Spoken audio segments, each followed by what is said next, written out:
Hi buddies, welcome back. It's Anne-Sophie, and today I'm going to show you how you can turn on and off the auto rotate on your Samsung Galaxy A14 5G.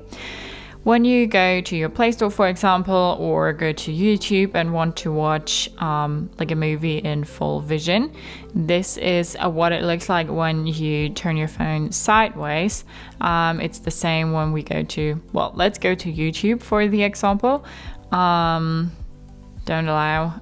And then we want to watch a movie in like full screen, then this is what it looks like.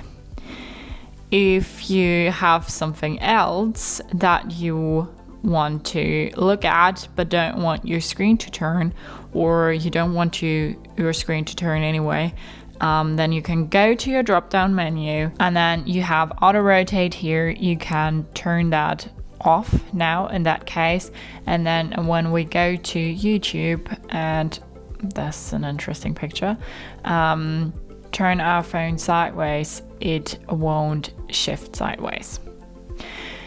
Then you can go ahead and enable it if you need it again. So that's how you can enable and disable the auto rotate on your Samsung Galaxy A14 5G. Hope you liked it, hope it helped. If so, thumbs up, share and subscribe, and I hope to see you next time. Bye.